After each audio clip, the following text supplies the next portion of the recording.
this culture of everyone should try and game the system and get as much out of it as they can. We have moved so far away from when I was a child. Well, I didn't actually hear the speech, I was too young. But Kennedy said, think not what your country can do for you, but what you can do for your country.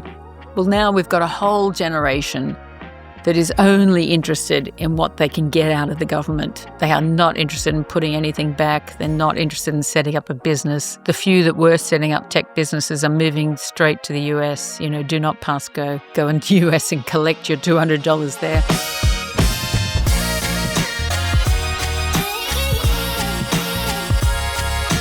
Right. Good afternoon. Good afternoon. It's good to be here. Thank you for coming in. You've brought more receipts than anyone's ever brought to an interview before, so I'm hoping I will learn quite a lot from you today. Well, I'm not the smartest guy in the world, but I'm mildly terrified by the state of our economy and the decisions that are coming from central government with regards to taxation, borrowing, and their ideas about driving growth. yes. I think of our country as our largest company, and it seems to be run by people who don't know how to run a company. That's a very good point, and it's probably a good way to start. Especially the most recent fiasco of the steel situation.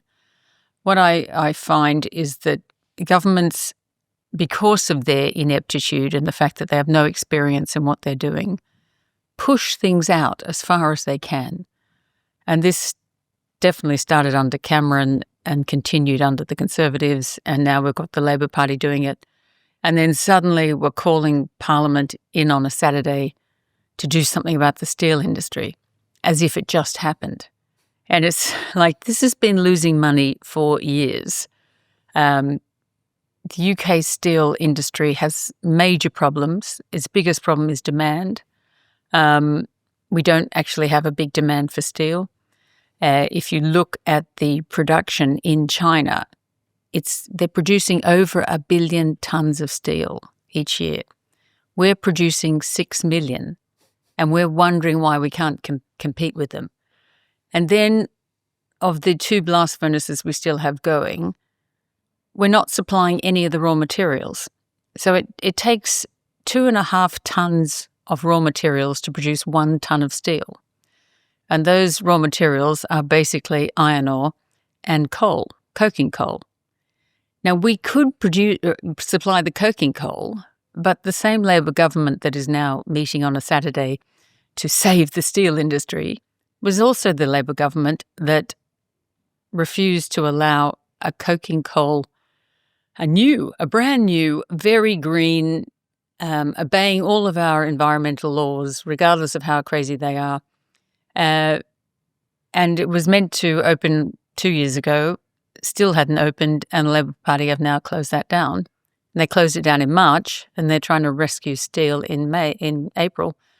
And it is really, you cannot look at that and go, wow, we've got competent government. You just can't, which is an issue in a lot of things. Is there any solid economic reason to save our steel industry? If we're not using steel, there isn't. And that is the big problem, because we used to, obviously, we invented the whole process of blast furnaces, and a lot of our blast furnaces are very old because of it, and we really need to upgrade them. But we also outsourced a lot of the big uses of steel were, say, railways was the original one, and navies and big ships, the shipping cruise ships that used to be built in Belfast, the Titanic, for instance, all of that was using a lot of steel. Now, all of that sort of industry has moved out of the UK for various reasons, but a lot of it was when we were members of the EU, you had to open those contracts up to everyone. So the most recent Navy ships were being made in Spain using Swedish steel, because Sweden is the only country in Europe that's making the very thick steel that you need for a Navy vessel's hull. And so if we can't compete for those contracts, then you really have to wonder, well, why would we want to have our own steel? A lot of people say, oh, we need the security of supply. But you're not secure if you're importing the ingredients. You're not actually doing anything here other than adding to your emissions, which is probably helping, making Ed Miliband very angry. But I do understand that you cannot rely on imports of steel from India and China at this point in time, because both of those countries would take steel through the Suez Canal, past the Houthis, past the Somali pirates, past a whole lot of other problems, or they have to go around the Cape Horn. It's a much quicker thing to bring in steel from Canada and the US. So I'm very, very pro us doing a US trade deal at the moment, because they are our natural suppliers. I know once upon a time the German U-boats were in the Atlantic, but right now we have a whole lot of skirmishers that are on the route from Chinese steel mills all the way around to us. So much better to have a trade deal with the US or a trade deal. We have a trade deal with Canada. I do not know why we aren't importing more steel from Canada. Obviously, the Canadians like supplying steel to the US, but they should, with our CPTPP agreement and our Canadian trade agreement, we should be buying their steel and aluminium. They've got really good aluminium. They make it with hydropower, as we do. We've got one aluminium smelter left, which is up in Scotland. It's very small, but all of it's electricity, which is the big way you make it aluminium. You need electricity and bauxite, basically. We have no bauxite, but we do in Scotland have hydropower, which can be used to make aluminium. Well, so do the Canadians, but they're making a lot more of it, so they're probably making it a lot cheaper than we are, and they're the people who should be supplying us with aluminium if we need it. So that would be my take on that. I know that there's 3,000 jobs in Scunthorpe who rely on a blast furnace, but that is 0.01% of our employee population. So you've got to sit there and think, is there really nothing else they can do there? I'm not a fan of the green steel. I'm not sure that that's the way to go. I'm not convinced about that at all. But I know that people in Teesside seem to think it's a thing and it's real. I think making steel with hydrogen only works if you have a source of hydrogen. Our problem is that we don't. We have to make the hydrogen, and we're either making the hydrogen from coal or we're making it from gas. Basically, we have to import the coal, and we're running our gas down. Or there's this idea that we'll be able to split water into hydrogen and oxygen with our excess wind farm electricity. But no one's doing that at this stage, as far as I'm aware. If they are, hopefully your listeners will correct me on that. But I think a lot of people are talking about that, but I don't think it's happening, at least not in the UK. So saving our steel industry it's a bit of a waste of time. Well, unless we also save our Navy and our shipyards and build more railways and build more roads. I mean, it did start when the Conservatives started cancelling the rebuilding of roads. That was the beginning of the end for us. Right. Because one of the reasons China is producing so much steel is because of the phenomenal amounts of infrastructure they have built. It's not just moving 700 million people from wooden shacks in the country into large high-rises in their cities. But they've also built highways, they've built dams across rivers that people said would never be able to be dammed. They've built aqueducts taking water into the desert. They've obviously built a huge both navy and merchant navy. I mean, the biggest cargo ships anyone ever dreamt of. The Chinese has built them, and they're covered in containers that are also made of steel. They're producing cars, though they're mainly electric cars now, and they're probably using aluminium rather than steel. But there's a huge amount of uses. They're also building planes now, and they're they're building everything themselves that they used to import from us, and that is using their steel. So they've gone from virtually 0 to 100% in 25, 30 years, and that, I don't know how much longer it's going to last, but that has driven their steel production. Now, we did that in the 1880s, and America did that as well, more efficiently than we did. And America could outperform the US because America was putting train lines across the US, and they were building skyscrapers when the British weren't. And they started using a lot more steel frame buildings. They started using a lot more steel, therefore they became much bigger producers of it, and they could outperform us. Now, the Chinese are doing that to them. And that's why I look at the UK steel industry and go, well, you can't just save one part here. You know, we've got to do something with the steel. There's only so many railway lines that will need replacing. If you were building new railway lines, which we have... we tried. Which we tried to build one. Yeah, we tried to build one, and we got, 100 miles, 200 miles, and it costs a phenomenal amount of money, and you sit there going, well, what are we going to do with it? But anyhow. I find it really hard at the moment as a business owner and operator to understand what the strategy is coming from the Labour government. And I don't say this given any kind of pass to the previous Conservative government, but I feel like we're in some kind of terminal decline here without anybody within government understanding what is required to drive the economy. Everything just feels really hard. There's a lot of bureaucracy in the way, a lot of red tape in the way, there's a lot of taxation in the way. And I can't see any signals from in government that somebody knows what they are doing with regards to driving growth here in this country. 100%. And it is both sides of the house, unfortunately. And that is, I think, one of the most interesting things that's happening in the US. I know the world is watching what's happening with tariffs, but if you read all of the White House reports that are coming out daily, in fact, on Friday, I think they put about 9 out. And about 3 or 4 weeks ago, the EPA, the Environmental Protection Agency in the US, did the largest deregulation that anyone could have imagined, because they, like the UK, had become so overregulated in new projects, new infrastructure. I mean, that is the other side of the China coin.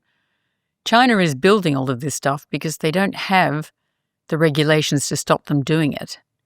I don't think the Chinese are putting in bat tunnels in their railways. It's the UK. It's an impressive bat tunnel. Well, it better be for the money it costs. It better be 100 gold million? plated. Yeah. But the whole environmental regulations is blocking housing. It's blocking a whole lot of things that we really need in the country, and it has been for a long time. And that is what will be the greatest thing that happens in the US through Trump. Is not just he's cutting regulations, he's cutting taxes, he's cutting corporate taxes.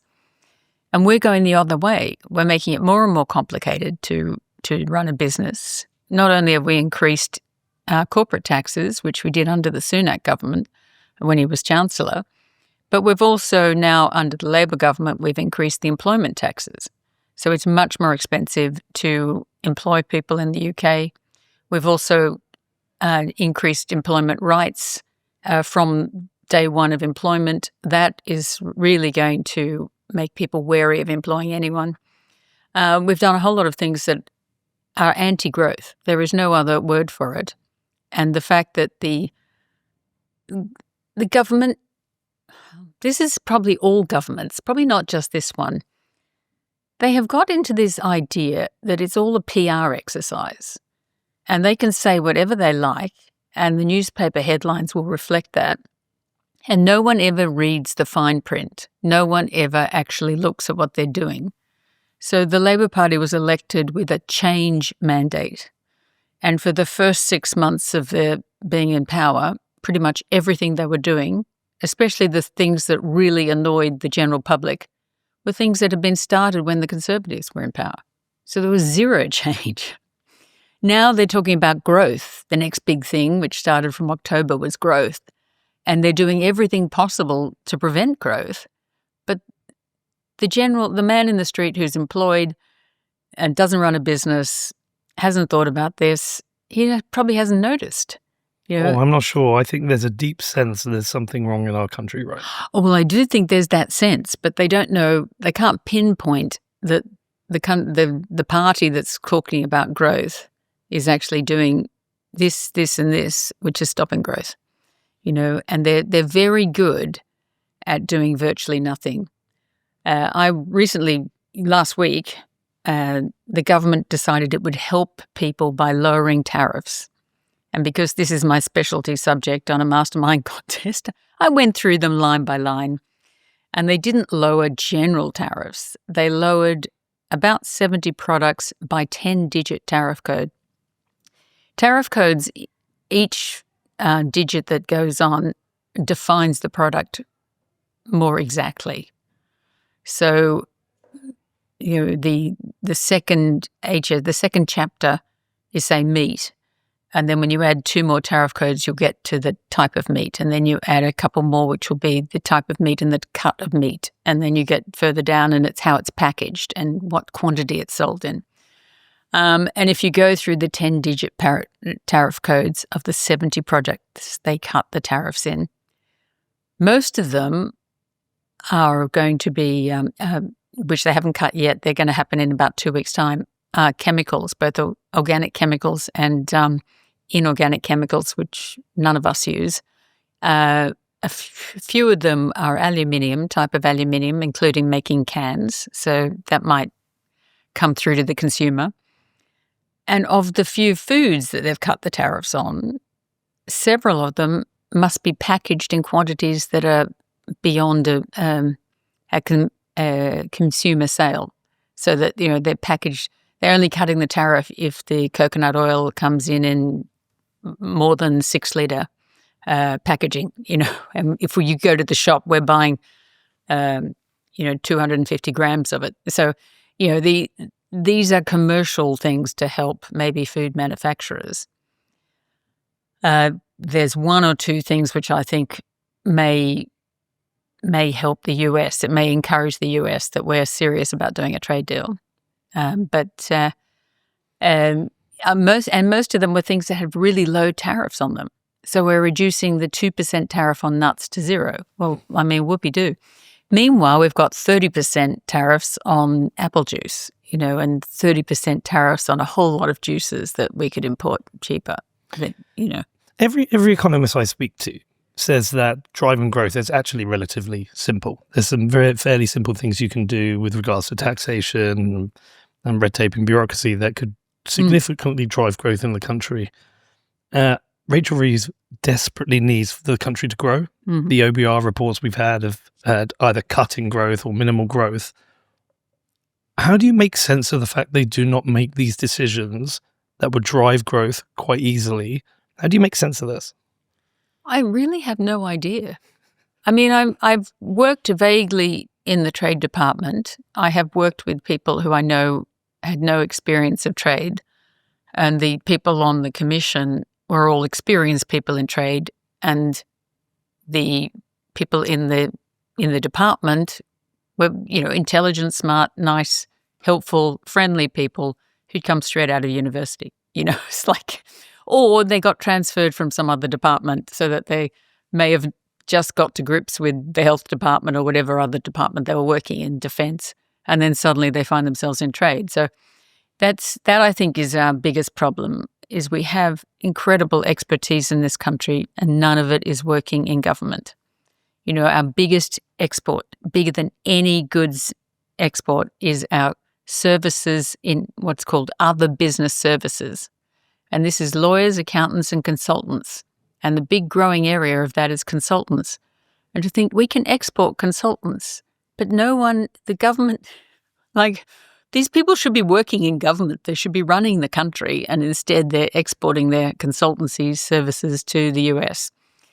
But there are other issues that come up regularly we've got hundreds of little taxes that raise virtually nothing, but they complicate everyone's life.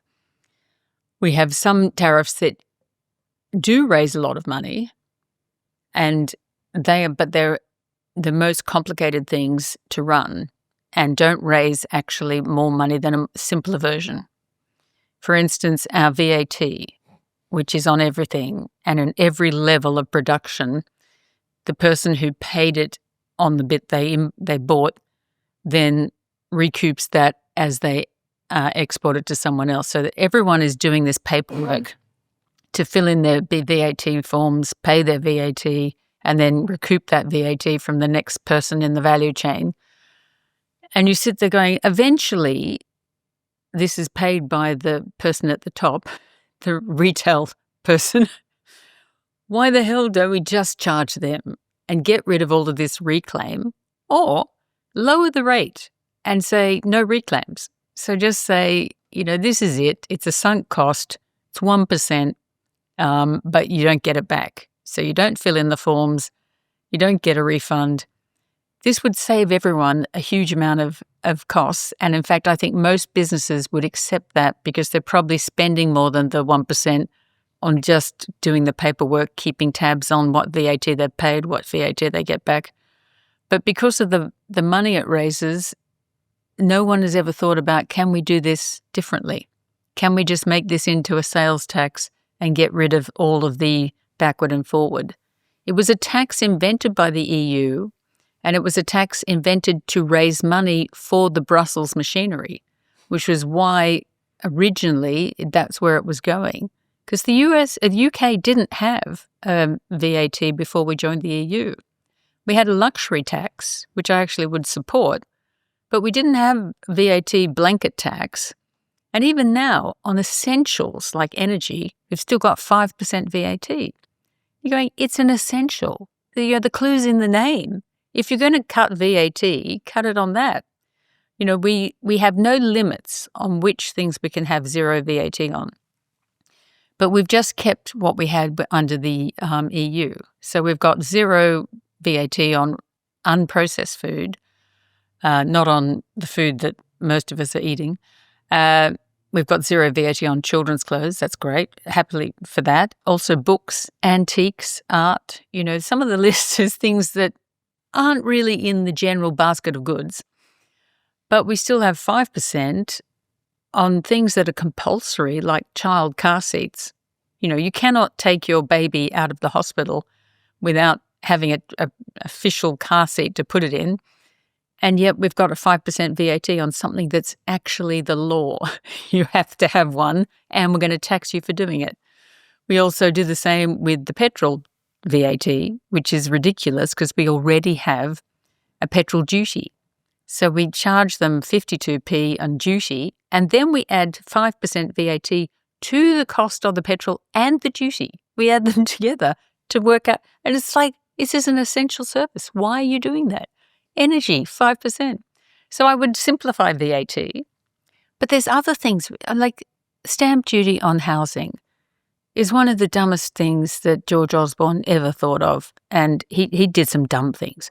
But that was probably, and he didn't start it, Gordon Brown started it, but Gordon Brown kept it very low so that it didn't affect people actually moving house.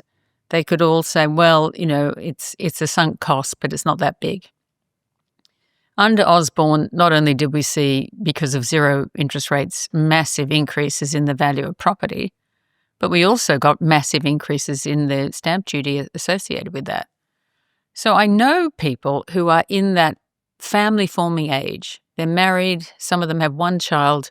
They would love to move to a family home and have more children, but the cost of doing that in an area where they can keep their London job, the VAT kills them.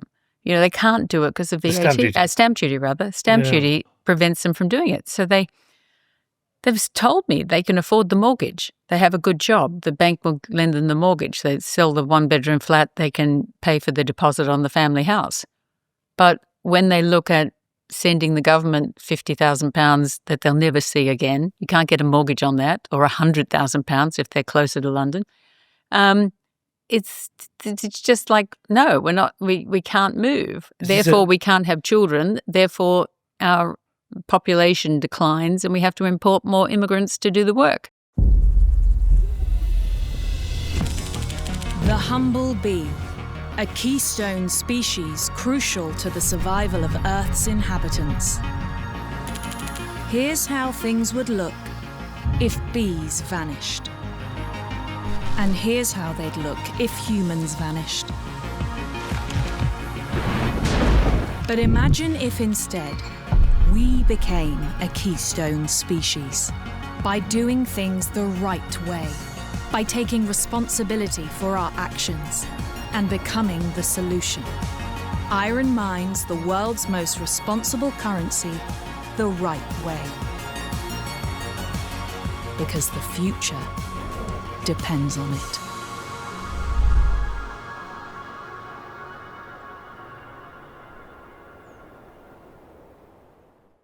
Is this a problem with the Treasury not really understanding the implications of the decisions they make?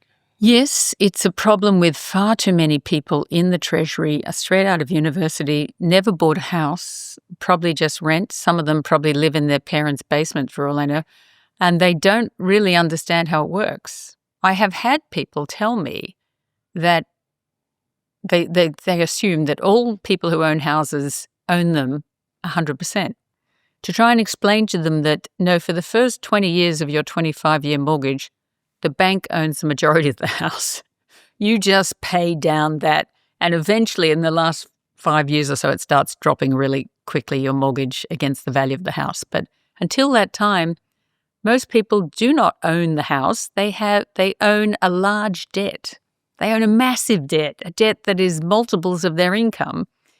And most people in the Treasury don't understand that at all. They think everyone bought their house for 2 and 6 in 1950 and they've made a small fortune on it. You're going, even when you did buy your house 30 years ago and you've now got out of the mortgage, you will find houses require maintenance. And that's another thing they don't understand. So they put VAT on your plumber's bill. You're going, no, we need to encourage people to maintain their house because we do not have excess supply of houses for them to move into when their own house falls apart and decays. So it's in our interest as a government to help people maintain their house, and the easiest way to do that is say no VAT on house maintenance, plumbers, electricians, new roof, new, whatever, or all of the things that we now want them to do to comply with environmental regulations. Can you make any sense of Labour's economic strategy? Can you understand what it is they're trying to achieve in this government?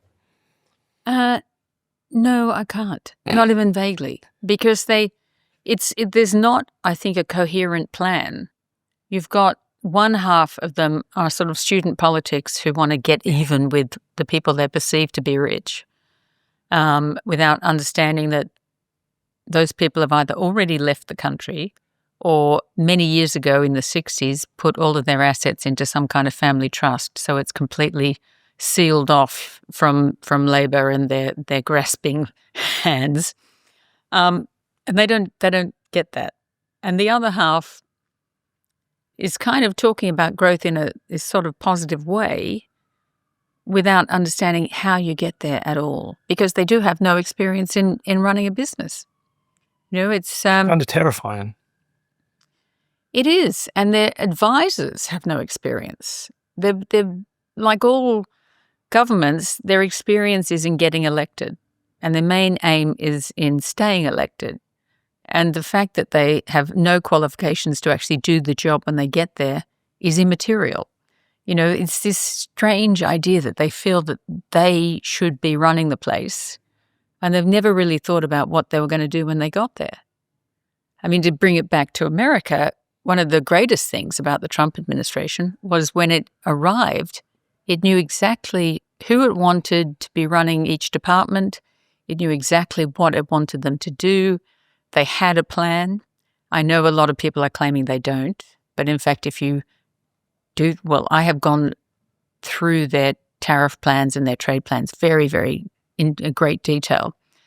And you could see this with the first tariffs that were on aluminium and steel, that they were They were not blanket everything made of aluminium or everything made of steel. They had very specific codes, again, as I explained earlier with the UK's avoiding cutting tariffs. They knew exactly which ones they wanted to put up because the US has traditionally had low or zero tariffs on most of the items. They suddenly put 25% on. And it was obviously geared towards China. There was no playing around with it, even to the point of, say, an aluminium office chair, which are almost all made in China these days. That got 25% tariff. But an aluminium airline chair, which are made in the UK, in Northern Ireland, they didn't get the 25% tariff. And you can go through it line by line and see that. So there is, and that is the problem with Labor. They didn't have a plan. They didn't have people who knew how to really run that plan or knew how to create it, what had to be changed, what had to be moved. And they're just getting the same advice from the public service who really don't have any more experience in running a business than the Labor politicians do. Is it dangerous? I mean, how precarious is the position of our economy? Well, if we're going to become the vassal state of the EU again, they probably don't care. That's probably their desired outcome because they get to take their salary, pretend they're doing something important, cut ribbons at various shows in their constituency, and not have to make any decisions and blame everything on Brussels. I mean, what's not to like? I can understand why so many of the politicians didn't want to leave the EU because it was money for old rope. They were just, they did nothing and they got away with it for years. But if you want to run an independent country, and we now have the ability to do that, we have the ability to look at our own industries, put tariffs on that protect our industries, not Spain's industries or Italy's industries or Germany's industries, and we've not taken that opportunity. And they claimed that they didn't do this because it was to help them negotiate trade deals. But then they're getting all upset when Trump's doing this to help him negotiate trade deals. That's a big problem for them. But when they do it themselves, it's perfectly reasonable that we would still be protecting Spanish orange growers. Can you help me understand Trump's tariff plan? Because I don't understand it. You will see various commentary that tariffs are great, and you'll see other commentary tariffs are terrible. What is the game he's playing there? What is he up to? I see him as having the world snookered, basically, or in a fork maneuver, if you like, if you play noughts and crosses. He's got a position where he wins either way. The US has not had a federal sales tax. Some of the states have a state sales tax, but it's quite low. The highest one is 7.5% in California. But they don't add VAT to everything. VAT makes all consumption goods very expensive in the UK and in the EU. Therefore, there's always been this mismatch that most Americans do not understand. And I know Americans who live in London who cannot understand why everything is so much more expensive here. And you have to explain to them that when you buy a good in a shop for, say, £100, the top 18% is just straight VAT. It's gone. But even then, after you pay the shop's rent and the shop's wages and the shop's electricity bills and everything of which has another element of government tax on it, regardless of what they call it, if it's employer national insurance or if it's VAT on the energy costs or whatever, then they've got business rates. And then they've got, if they ever make a profit, they're going to pay corporate tax. So the vast majority of the money you're spending in a shop in London is going to the government in one form or the other of tax. The actual imported good price is a very small part of most consumer goods. The exception to that is cars, and it's kind of amusing that most male economists I know in the country and in the US, they only see it as about cars because that's the only thing they've ever bought, where their wife buys everything else so that she understands how that, basically what you're paying for is you're paying for the convenience. So Trump's, to go back to his thing, he knows that we make their goods much more expensive by not just adding tariffs, but by adding VAT onto those tariffs. So a US good here is out of its price bracket. Something that would have been an average price car suddenly has to compete as a very expensive car here. On the other way round, their cars that we export there, or other goods, because they don't have VAT added to the price, they're sold in the US for less than they're sold in Europe, which is technically dumping. It's not dumping. People will go, oh, you can't call that dumping. But in fact, legally, it is. So they do have a point. I think what he's aiming for is to get the Western world, the developed world, to drop their trade barriers to US levels. The US invented the present system of the GATT, which became the WTO, and they did it to help the world grow after the Second World War. So they turned a blind eye, if you like, of developing countries. And in fact, the WTO has regulations to help developing countries. But the US also allowed rebuilding countries to benefit by exporting to the US and not buying anything in return. But now that Europe and Japan and the UK have all rebuilt their bomb devastations, they've kept all those high tariff walls and they've kept non-tariff barriers. If you read the US TR's report on tariff barriers, most of the things they've mentioned in the report are not tariffs. They're all of the other regulations that prevent US exports getting into other countries. And we're really guilty of that, as is the EU. And then we expect the US to come to our aid when we get into some sort of defense difficulty. I have bought here, somewhere in my pile of goods, I have the two USTA reports, one for the UK, it's about 5 pages, and one for the EU, which is 35 pages. And it's line after line after line of ways that they combat US trade. So he's definitely got a point. And I think he would like everyone to lower their trade barriers. But if they don't, then he benefits from putting a 10% VAT onto all imported goods, which is no different from our 20% VAT that we add on all goods, imported or not imported. Yeah. So it's really, and in fact, it hardly levels the playing field in some areas. Excuse me. A lot of people like to talk about average tariffs. Yep. Averages hide a myriad number of sins. And you will find if you look through the UK's tariffs, we'll put very low tariffs on things for which there is no demand in the UK.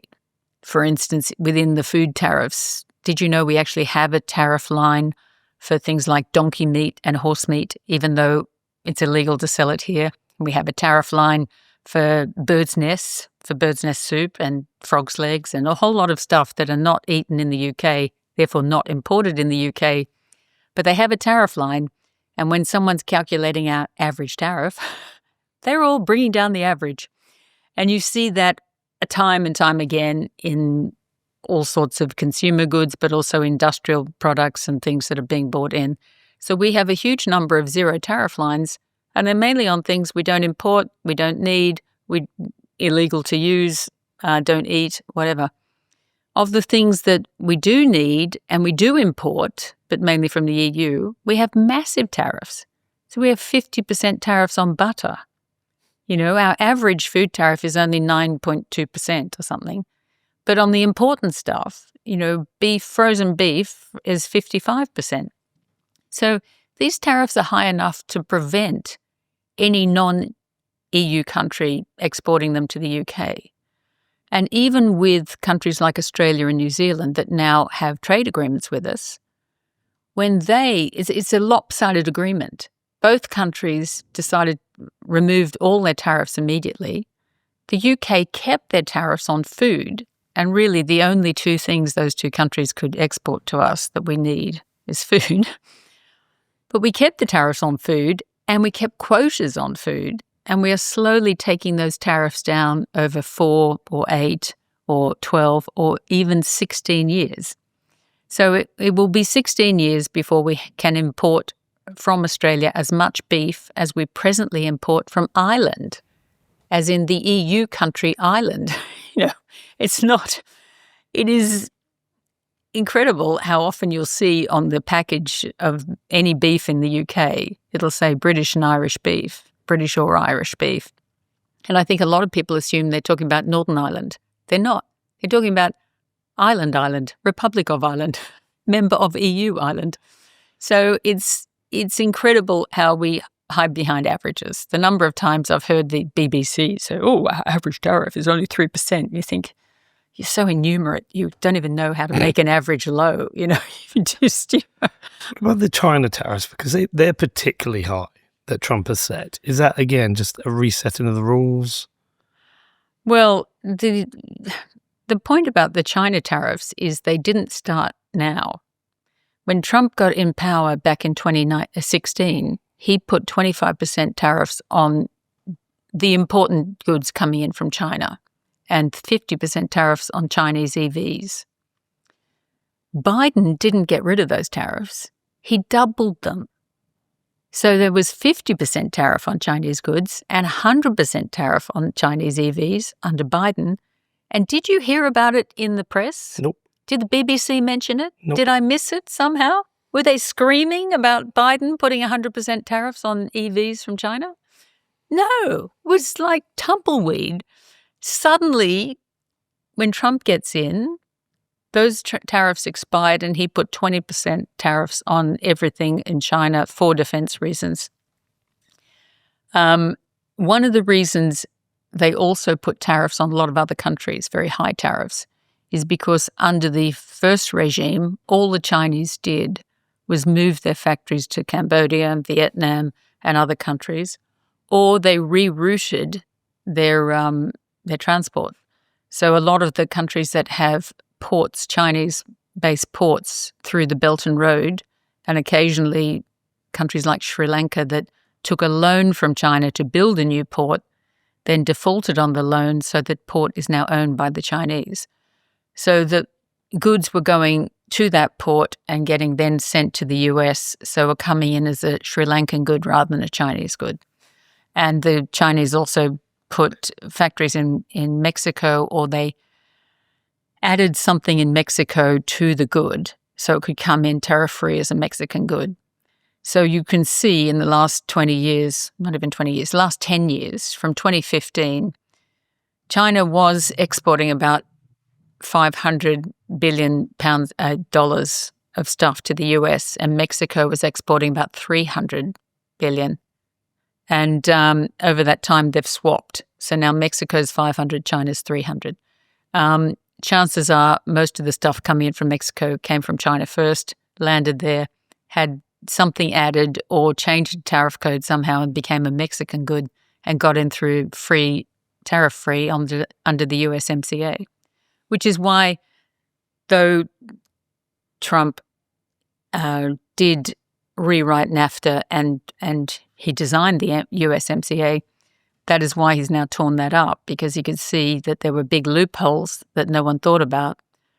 And that's mainly because even in the US, the people designing those agreements probably don't look at trade in the way I would look at trade line by line from an economist's point of view. They are looking at it from a top-down generalist perspective, and they're going, no, it's really quite easy. You just package it differently and it becomes something different that gets in that way. So are we just at a stage of rewriting the global trade rules then to Trump? I think he is. Yeah. I think that's what he's aiming to do. And I think that's a great thing. Okay. I think if he gets that, he's won, and we all have won. If we can lower our tariffs, and we should be the first one in line, because unlike the EU, we don't have 27 countries to agree on one thing. Yep. We've got one country, and it's one country that really relies on US fuel imports. We rely on a lot of things that we used to be able to provide for ourselves, which now we have to import. And a lot of our companies will move their production to the US just to get cheaper energy, but now they have the added value of avoiding the tariffs. So If INEOS already said they were going a couple of months ago for the energy problem, now they're probably already on the plane. They've probably picked their whole factory up and moved it there, because why would they not do that?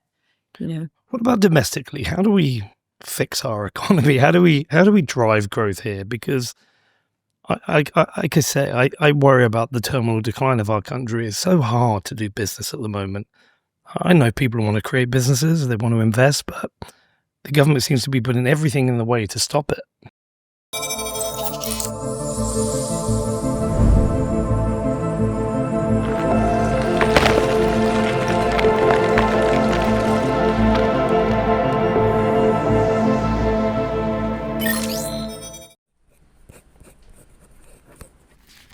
It's very important that you don't lose this, okay?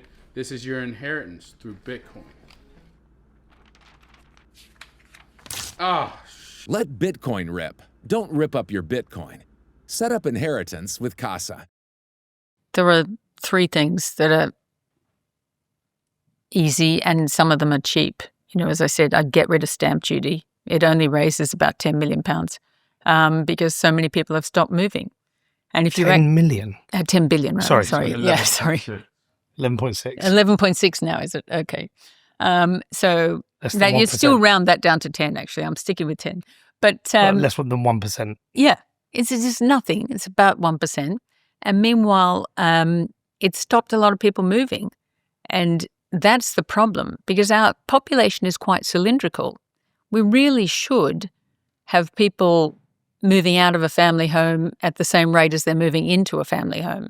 We're not like Germany and Italy have these population pyramids that are like inverted pyramids, where the number of people at the top retiring 2 or 3 times bigger than the generation coming up. We're not. We're cylindrical. And yet everyone's complaining there aren't any houses. Well, one of that reason is that we stopped the housing ladder. And not only did we stop people moving in the house, every time they move, besides the estate agent and the conveyancing solicitors and the house valuers and the mortgage people who get a fee, you've also usually got curtain makers, painters and decorators. People do up the kitchen. They sort of buy new things for the house. There's a huge amount of other goods and other tradesmen involved, which gets the money going, and that's what the UK needs. That's the sort of growth that we could do very quickly and very easily. And Rachel Reeves could justify it by saying, I'm getting rid of this stupid Tory idea. I'm going back to Gordon Brown level of stamp duty. And that would be, she could justify that. We don't raise much money from it. It stops everyone moving. It stops all of our Labour voting tradesmen getting a job. And under Brown, 4% was enough, and 4% will be enough again. She could do that in a nanosecond. And suddenly she's got growth happening. They could get rid of net zero. I mean, I can't say this often enough. Everything. What about poor Ed? Well, unfortunately, poor Ed should go. They should send him to China. He should be the Chinese ambassador. He'll love it there. It's just his type of place. They're really green, apparently. Well, maybe they're not. He might discover all of the fumes in Beijing and realize that they're not actually very green. That would probably be the best place for them to put Ed Miliband. They used to do that, when people made a mess of their portfolio, they got sent to Brussels on some sort of thing. On both sides, Conservatives and Labour have done that. Someone screws up badly, they're off to Brussels. Well, Ed's got to be sent to Beijing as the ambassador. That's the perfect place for him. He'll work out what's really going on in the green agenda and stop bothering us. Is net zero strangling the economy? Oh, absolutely. There's everything, all business, all activity, even the fact that I was able to walk up the stairs to get to your studio requires energy. Energy is the base of any economy. You cannot do anything without energy. To make your energy more expensive is committing suicide. And in fact, the energy use per capita is a good measure of how developed a nation is. We're one of the few nations where our energy use per capita is dropping off. And some of it, one or two things, is because we're actually more efficient machinery. Like our LED light uses a fraction of the electricity of the old light bulb, whatever they were called. But the other reason it's gone down is because we're deindustrializing, and we're deindustrializing very quickly. And a lot of our politicians do not understand the difference between electricity and energy. And 80% of the energy we use in this country is carbohydrates. So hydrocarbons, let me say that properly, hydrocarbons. So that they get, we're still mainly heating with gas. We need, any sort of industry that needs high heat, like cement making, you really have to use gas for that, or maybe coal, but we're probably not allowed to use that anymore. There's a lot of things that we rely on. Our cars are mainly run on petrol. For farm machinery and transporting of goods, that's mainly diesel. The ships that bring us goods is diesel bunkers. We're shipping. It's a massive part of what we do. And so the idea that we would stop companies exploring for new North Sea oil is tragic. The idea that we would hold up two of the biggest fields in the North Sea, the Rosebank and the Jackdaw field, took 20 years to get permission, and both of them are still not operational because the activists, who are probably not even UK citizens, I mean, these blue-haired people with pins in their noses, where did they come from? They've been taking them to court, saying that they're not abiding by the UK's Paris Accord commitments or something, which Theresa May was mad enough to put into law. I mean, it's really tragic how many pathetic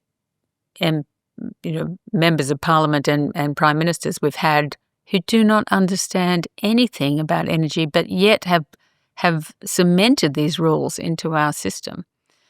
So you've got sites that we can't open, and then you've put taxes of now 78% on the profits of oil and gas companies. I mean, that's crazy. And the Conservatives put them up at 75%. Rachel Reeves has decided to make it 78% for good measure. Well, there is a point where these companies are just not going to bother producing any profits in the UK. I mean, why would you? Especially if you're something like BP or Shell, who have other wells in other parts of the world, probably owned by subsidiary companies, so they don't even have to run the profits back into the UK. But there is a point where both of them, I think, are looking at moving their headquarters to the US, because the US is the only country that seems to have accepted the fact that oil and gas are here to stay, and we may as well get over that, get used to it. We are not about to, renewable technology is a nice idea, but it is not going to replace the 80% of our energy, which is not electricity. And it's not even very good at replacing the 20% that is electricity, because it is by nature intermittent. It doesn't work on a cloudy day and it doesn't work at night. We're in a studio here. I've got lights shining in my face, but it's cloudy outside. I know none of that could possibly be coming from solar energy. And it's we could look that up as to what proportion is coming from solar energy today. But it's likely to be very low. So yeah, that's you solve a whole lot of problems if you get rid of the net zero commitments, because it's not just in the energy use. I recently was doing a review on CBAM, the Carbon Border Adjustment Mechanism, and what that will do to our imports. And it intrigued me that of the 7 products that we are going to you use the same website. I like that one as well. I use that one a lot. Do you want to explain it, Connor? So past day 4.4% is from solar, whereas 30.9% is from gas, 20.3% from wind, 15.1 from nuclear.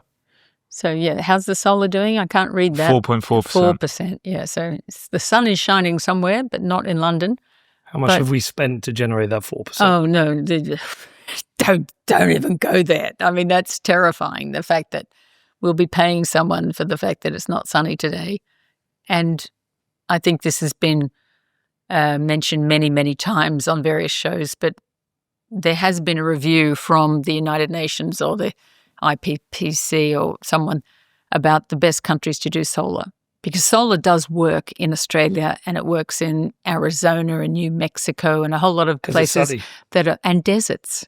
The key is not just hot, but clear skies. So a lot of tropical countries it doesn't work in very well because they do have a lot of rain and a lot of clouds. We're covering farmland in Yeah. solar panels when we could be making food. Well, except we're paying them more. You know, you'll get a better return on your solar panels than you will on food. So you can understand why a farmer would do that, and especially the non-farmers. You know, that's another issue. We could get into this here. Let's actually, we'll go on to this and come back to what else they have to do to get their growth going. But for a long time, the EU was paying people for owning farmland. Back in the 80s, they used to pay people by production, which meant there was huge overproduction of things, wine and olive oil, and they used to joke about the EU having lakes where they were storing wine and mountains made of butter. And eventually they decided that was a bad idea, so they changed the subsidy to owning land. So they turned land into a sort of government bond, if you like. It had a definite return. And so a whole lot of people were buying land because, A, they're not making any more of it. It's a very secure investment. And you were getting a per acre fund from the government or from the EU for owning it. And then the UK government also, there's a tax exemption on inheritance tax on farmland, because technically that is to keep farmland within farming families who are going to farm. But of course, a lot of people with wealth that they wanted to protect from inheritance tax moved into buying farmland because it gave them the advantage of not having to pay inheritance tax on it, and they got an income from it. So those people will now, having lost the income from the EU, they are now getting paid to either do environmental things with the land. So we were paying them to put in hedgerows or put back bogs that 1800s we drained the farmland, we drained the fens we made really fertile land into excellent farmland when it was too boggy to run the tractor and stuff on. They're actually paying people to rebog the land. They are. There's some of the things I read about. We're paying people to plant wildflowers. We're paying people to plant things that wild birds will eat as seed. We're paying all sorts of stupid things. Now, weirdly, the Labor government just stopped that, so that they announced almost overnight that they were not going to take on any more sustainable farming payments. So no more contracts on that. But so the next thing that all of these guys who own farmland, who bought it because it was sort of a government bond, the next obvious source of return for them will be to put solar panels on it. And some of it will be the best farmland in the UK. Because what people don't seem to understand is we don't have a lot of agrarian land. We have a huge amount of land that's suitable for animals. You know, we've got really some of the best grazing land in the world because we have plentiful rainfall, a lot of grass, but it's undulating, it's uneven. You can't get a really big tractor on that. And you certainly can't get one of the really big 45-metre wide sort of on the back of it. That's not going to happen. So there's only about 6 million acres, which is agrarian. And I noticed the other day that we're down to about 4.2 million is actually being farmed, which is sort of shocking. So I don't know what happened to the other 2 million. But a lot of that land is going to be moved into solar panels because it's flat. If you're a solar panel company, you don't want to be putting panels on the Cotswolds or anything. A, you'll run into all sorts of NIMBYs who'll stop you doing it. But B, it's not going to get a lot of light at the best of times. Well, it's certainly not if it's undulating. So they want the Cambridge Fens. That's their ideal place to put solar panels. And that's the worst thing for our country. But I also discovered that 2.2% of UK agrarian farmland is now growing crops for biomass. So these are crops that we're going to burn. For electricity? Yes. Now, we are presently, and some of it is made into ethanol as well. So we can import ethanol from the US, and states like Iowa have twice as much land, agrarian land, as the whole of the UK, just one state. And Illinois, same deal. They're both big corn-producing states. They produce ethanol. It's compulsory to put ethanol in petrol. You go to fill up your petrol these days, you get a choice between E5 or E10. So that E is either 5% ethanol or 10% ethanol. We could import that from America, and the Americans would not miss a biteful of food.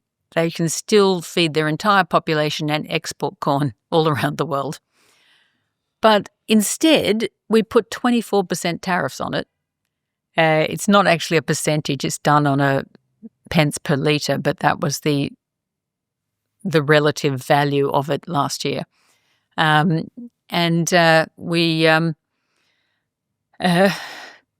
We put this tariff on to protect the 2.2% of our farmland, which is growing this stuff to either burn or turn into ethanol, neither of which we should be growing.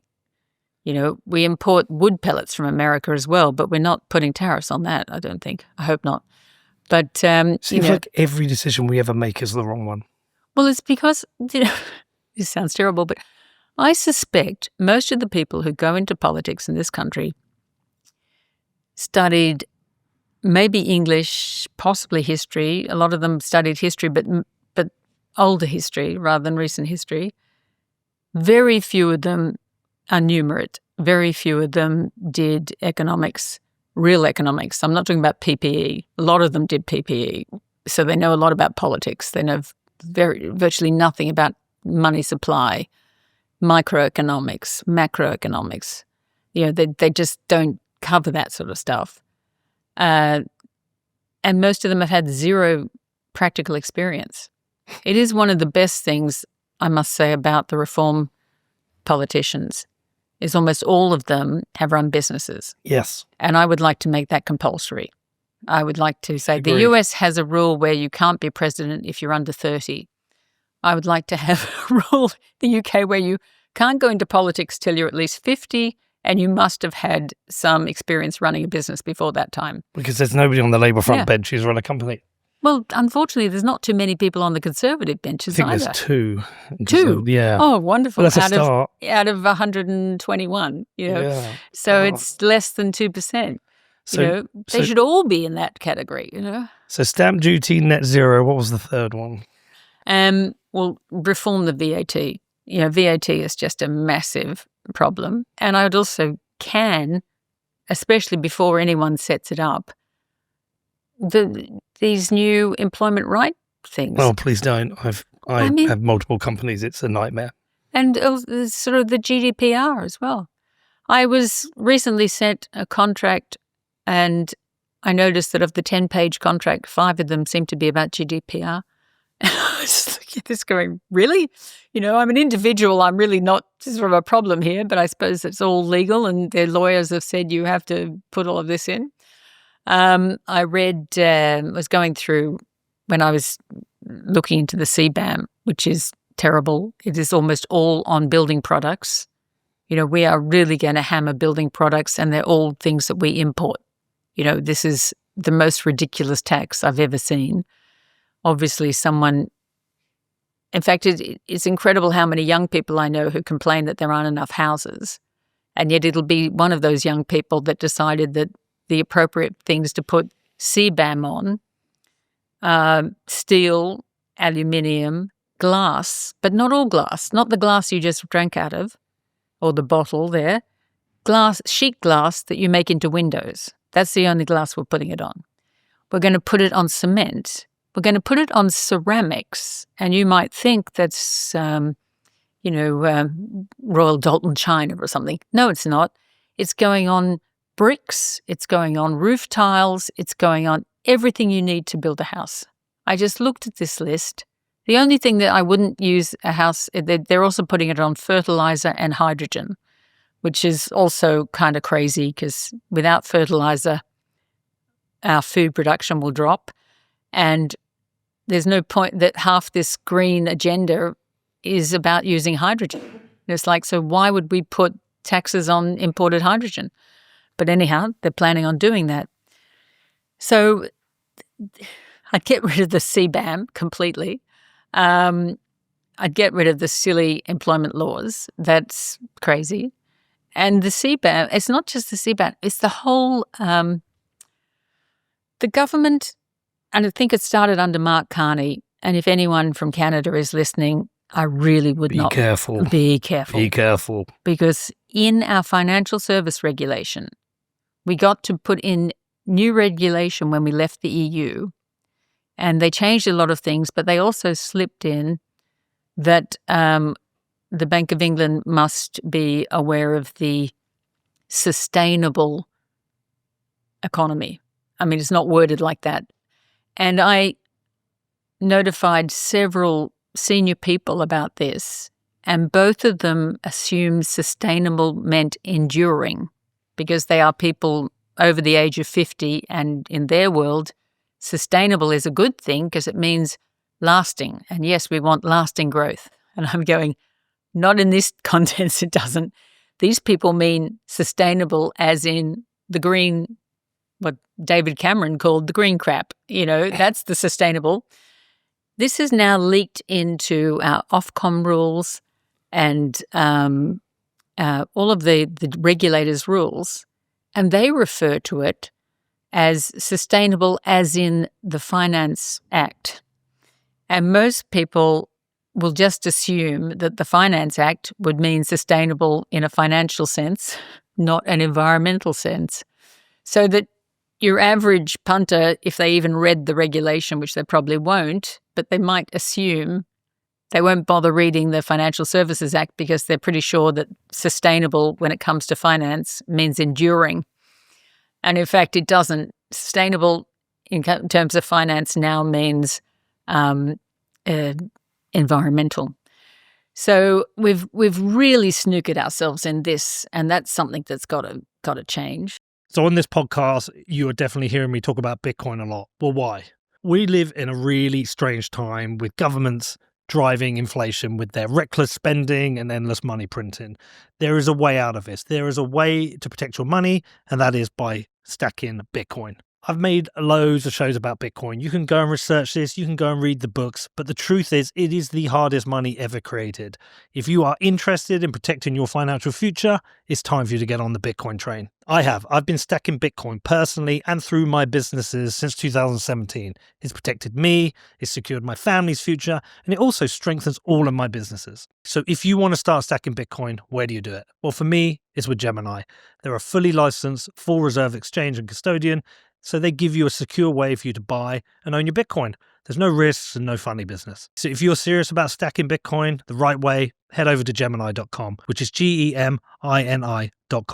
It feels like political ideology is what's going to get in the way of any of these changes because they don't sound like tough changes. These are easy policy changes that could drive significant growth. But for some reason, whether it's incompetence or maybe it's just political ideology, but it feels like there is no world where Rachel Reeves will touch these. I can't see her touching net zero because it's become such an important part of government and government policy. Well, she must know that the reason she won't get any growth is because of net zero. But they are easy changes because they were easily changed the first time. Yeah. The interesting thing about all of the very bad legislation we have in this country, most of it happened either under statutory instruments or, for instance, the Theresa May putting the green commitments into law. That was apparently a 20-minute conversation. No serious discussion was had. I don't think there was a vote on it. Back in 2004, there was a vote, but no one bothered to really read the legislation except for the 4 Conservatives who voted against it. And it's kind of incredible how all of this stuff has been foisted onto the public and no one voted for it. And even in, say, the Conservatives' 2019 manifesto, which had Get Brexit Done all over the front, sort of page 57, there was a couple of paragraphs about net zero. Now, once they got in, it took them a long time to get Brexit done, and I would contend that they still haven't done it. But they didn't take very long before they put all their net zero stuff in. That was sort of straight off the bat.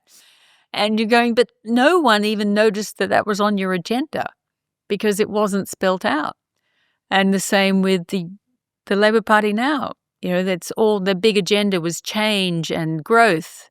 And instead, what we've got is more net zero. Does anything give you hope at all? Yeah, the fact that we have a 4-year parliament. We've only got 4 more years to go, That's. Do you think it'll get a lot worse? Oh, for sure. Mm-hmm. For sure, because the changes to the employment laws have only just started. They started, a week ago? The new taxes have only just started. All of these things really haven't been felt by the economy yet. And people are saying, oh, we had higher growth in February. And you're going, yeah, well, that was probably a bit of front-loading of things before this started. I mean, I do know several people that sold their companies last year or started the negotiations to sell their companies last year with the intention of getting out of the country before April. I know at least... Sad, though. Well, it's degrowth. Well, yeah. And I know Americans that came here and set up financial service industries who've moved themselves back to America as well because they cannot afford to work here under the new tax regimes. I mean, I only hope there's a large, loud, visceral backlash to this because I just fear this terminal decline. Unfortunately, I think we do have to see the decline because there'll be a lot of people just on a regular employed job who don't see the problem, and they'll probably go, oh, it's a great thing that I can get my holidays from day one and that I can go off sick the second day I go to the office and whatever. Just as there are a whole lot of people who think it's really clever to claim disability benefits because they've decided they've got ADHD in their 30s. Somehow they got to 30 without noticing they had ADHD, but now they've noticed, and that enables them to get disability benefits and sit at home playing computer games, or it enables them to get a car under a mobility scheme. I do not understand why you would give someone a car because they've got ADHD or they're depressed or whatever. I mean, Because what it's is stupid. Well, I mean, it's amazing to me, and we're all paying for that. We are paying for people to sit at home because they're depressed, or we're paying them to have a new car because they've got ADHD. And a friend of mine who is actually disabled had to renew her disability payments, and she's severely disabled. And she was describing all of the things that she had to do to fill it in, and she was shocked that can you get yourself around? Well, yes, she can. She was actively answering the questions because she's lived with this for a long time, for 30 years. So she knows which tube stations she can use, how she can get on buses, where she can do, And it was things like, can you get yourself around with unaided? And yes, she's ticking it. And in the end, they're going, well, you don't sound like you're really disabled. She said she took photographs of her hands and legs, sent them back going, oh, really? Would you like the x-rays as well? And it's insane that we have got people, if you actually make the effort and say, yes, I'm disabled, but I can still type, I can still do a job that is a service job. I can still talk on a phone. I can actually make my life useful. They're thinking about taking your disability benefit away from you, or your mobility payments, or your car. Whereas if you say, oh no, I'm too depressed to leave the house, they're going to pay you to stay in your room. I mean, the disability payments should be for people who are physically disabled, because that's what they're there to help you with. The cost of a wheelchair, which is incredibly expensive, the cost of a car that's adjusted for someone who's in a wheelchair. These things are not cheap, and that's what it should be for. And the idea that there's so many people gaming the system. And right now on the internet, on my phone, I am getting advertisements asking me if I bought a Range Rover between 1980 and 1984. Therefore, I can get money even if I didn't have a problem with particulates. And it's like, why are they advertising for people to step forward? It's like, A, I didn't own that car, but B, even if I did, if I hadn't noticed that I had a problem with particulates, I wouldn't want to join their lawsuit. And it's this shocking, this culture of everyone should try and game the system and get as much out of it as they can. We have moved so far away from when I was a child. Well, I didn't actually hear the speech, I was too young. But Kennedy said, think not what your country can do for you, but what you can do for your country. Well, now we've got a whole generation that is only interested in what they can get out of the government. They are not interested in putting anything back. They're not interested in setting up a business. The few that were setting up tech businesses are moving straight to the US. Do not pass go. Go into the US and collect your $200 there. We need drastic reform. No, we need it to collapse, I think. Oh, really? I don't think you'll build back until these people understand that there is no magic money tree, that the government will run out of money and they will have these, they're living off benefits now, but eventually the benefits are going to be cut. In the same way that the government woke up one day and went, we're not going to pay for these sustainable development things anymore. I suspect that they might have done that because they want more farmers to put their land onto solar panels or let solar panels be put on their land. I really am very suspicious about anything done by government, but it was quite good that they put a hold on this and said, well, no, we're not paying any more for this, which is a really sensible move. They should never have been paying for this. This was a completely stupid thing invented by DEFRA under the Conservatives, and it is completely shocking that they would, liberate yourself from the EU. We can stop paying people for owning farmland. We can make farmers into the small businesses that they actually are. Farmers don't give their profits, spread them around to taxpayers when they make a profit, but they all expected to take subsidies for owning land and then keep the profits if they make any profits. And that's the wrong attitude. It's like, Australian farmers aren't subsidised, New Zealand farmers aren't subsidised. And when they took those subsidies away in the 90s, there were screams of, we're all going to die, you can't do that. But weirdly, they discovered that they didn't die. They're actually quite good at farming. They can make, things pretty impressively, cheaply, export them around the world. Farmers that had relied on subsidies suddenly became the world's biggest exporters of agricultural goods. But that happened, it was teaching a child to swim by pushing it into the pool, It's like they did it the rough way. They said no more subsidies, bang, and suddenly farmers were able to farm. Same thing has to happen in the UK, but they took away this subsidies and they gave them all of this environmental money. And Sounds like we need to go full Argentina. I do think we do, actually. Well, I feel like we're heading that way. Did you ever watch Millet's speech at the WEF when he talked about, I've seen the future? It was fantastic, actually. I love that one. Right. Absolutely. All I see is higher taxation, more borrowing, more inflation, businesses closing, people struggling. And more people working for the government. Yes. Eventually, we're going to be turned into communism. This is it. We're all going to be employed by the government doing goodness knows what, and that's where it ends. That's where it ends, and they're monitoring all of our communications, and it will become 1984.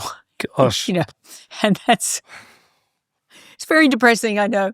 Well, But I mean, how else? Unless Rachel wakes up and says, "No, I don't want to be dragged down with Ed Miliband. I do not want to be dragged down with Angela Rayner. She is the first female chancellor of this country, and she should show them that women know a lot more about running a country than the men do."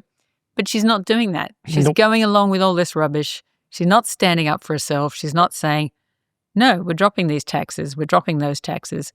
We don't need to do this. No, you don't get to go on holiday the day after you get employed. You have to wait, No, you don't get your full things till after 2 years. They've made it so difficult for small businesses, and forgetting that small businesses are the lifeblood of the country. Well, there are also sort of, I think it's 80% of all employment is in small businesses in this country. They're not big exporters. They're mainly domestically. Well, you probably are an exporter because you go around the world. But yeah, we've got a little cafe in Bedford where we live. Yeah. We understand the difficulty of running a small business. It is hard. And it's only hard because of government. It's only hard because of business rates and employment laws. It's incredible, actually. And it's ridiculous, the sort of business rates as well. I mean, that's a whole other issue. And then they try and protect people when everyone starts buying stuff online. And the ultimate step there is something that Trump has just closed down, which I unfortunately didn't realize existed till he closed it.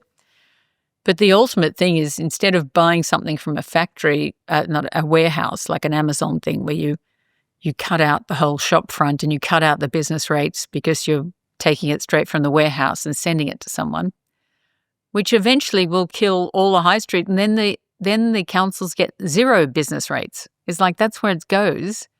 But the next step is the Chinese factory that makes it sells it directly to the consumer. Yep. And if the product is under 130 pounds, it comes in VAT free as well. So, we can do here what they were doing in the US, and I didn't even know about it. And avoiding that, where because why not? A company that makes a manufacturer that's making clothes in China can take a photograph, put it on the internet as easily as a shop can, and people can just get it sent directly. And then every high street's gone, every shop's gone, all the business rates are gone. Well, this is thoroughly depressing. Give me some hope for the end. You can't just say 4 years. That is something we have to hold on to. So then we have to focus on 4 years' time. Well, when we come in 4 years' time, we have to be as prepared as the Trump administration was. We have to know who's filling all of the available jobs, all of the ministries. We have to put civil servants in there somehow, and we have to have all the regulation. There is a group now putting together the Great Reform Bill, which will be reversing everything that not just this government, but the last government and the government before them was doing. Well, because there was, it's kind of incredible that this started under Blair and it's continued, and we have wrecked a brilliant system and destroyed this country. And so that is the big hope, that there is a group of people who are preparing the ground now. But the thing we must hold on to, and I don't even trust this government to hold on to this, is those election cycles. Because it would be quite easy for them to change those rules too. Why not? I mean, Cameron did once before. He suddenly made it a fixed term of 5 years. Well, why not a fixed term of 10 years? No, don't say that. Well, yeah. I'm holding on to 4 years. Well, we've done it once. Why would they not do it again?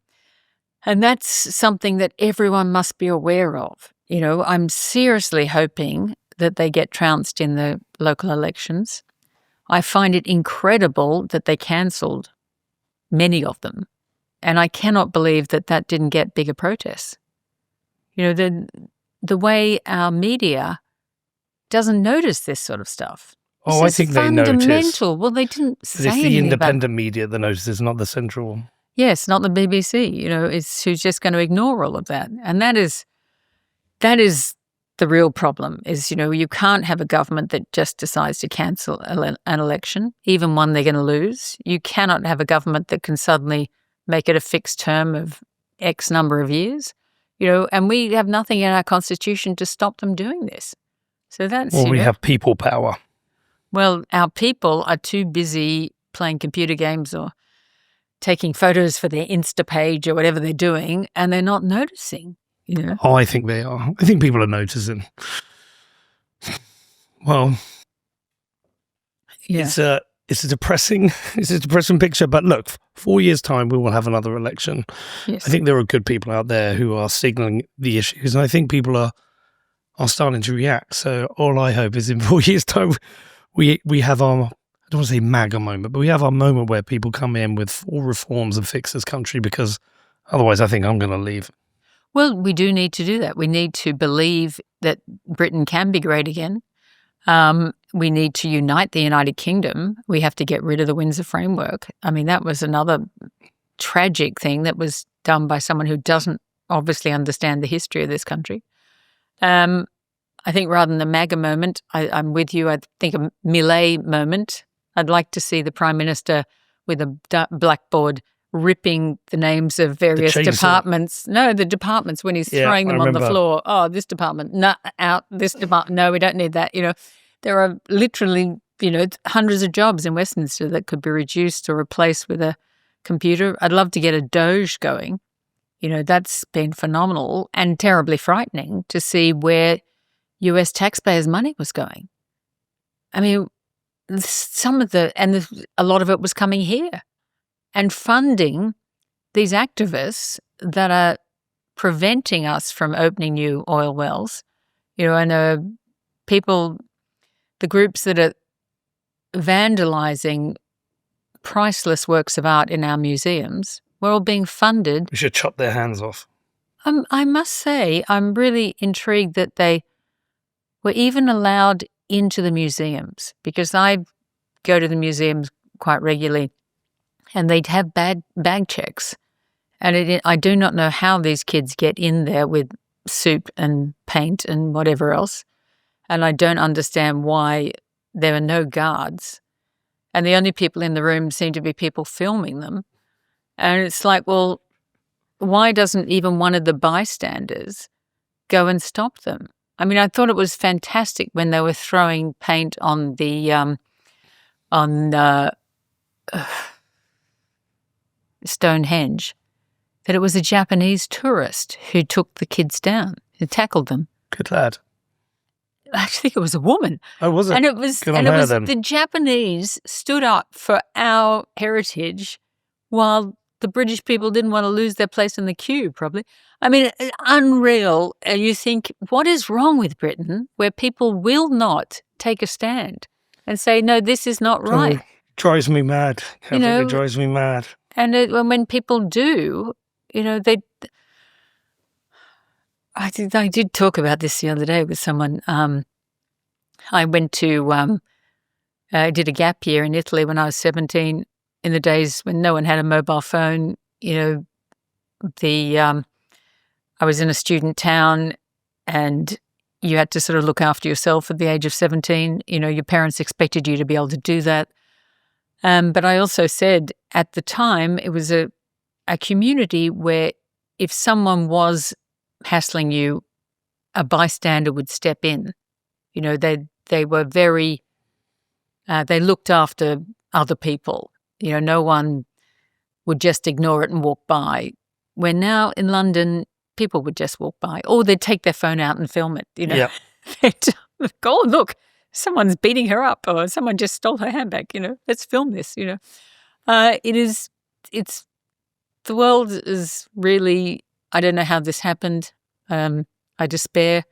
I think it's the generation where everyone got a prize, personally. I think that's where it all went wrong when we let these kids Participation trophies. Participation trophies. That was the beginning of the rot.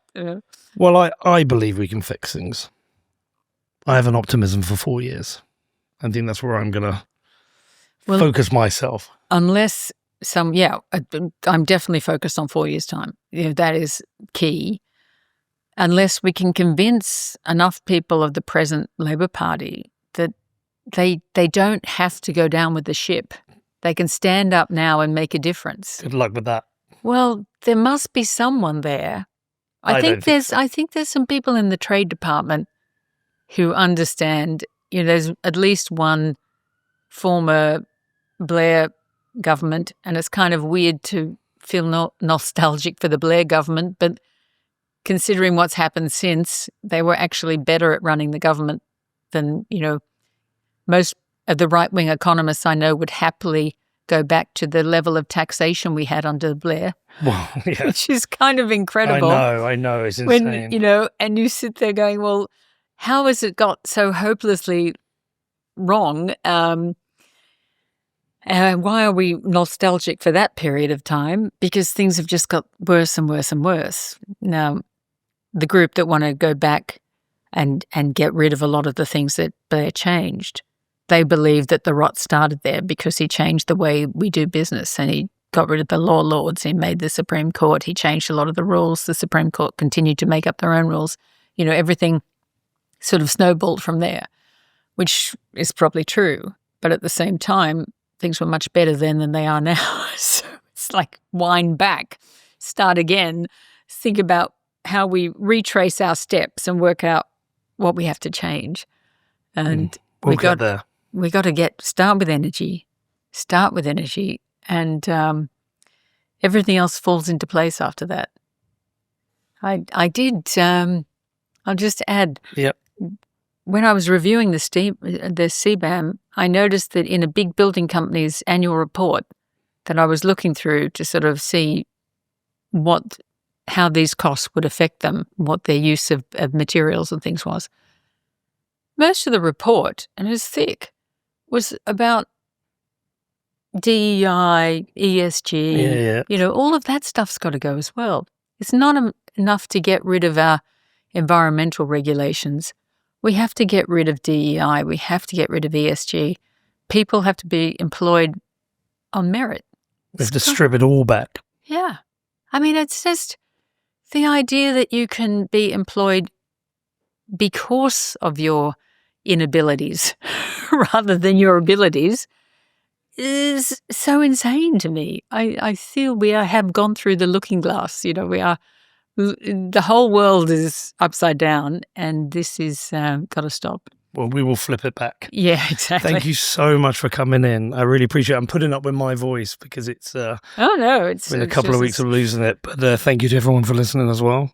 And I'll have my normal voice back soon. Well, I hope all of your listeners have probably turned off and jumped out a window somewhere. We will fix this. Thank you. All right.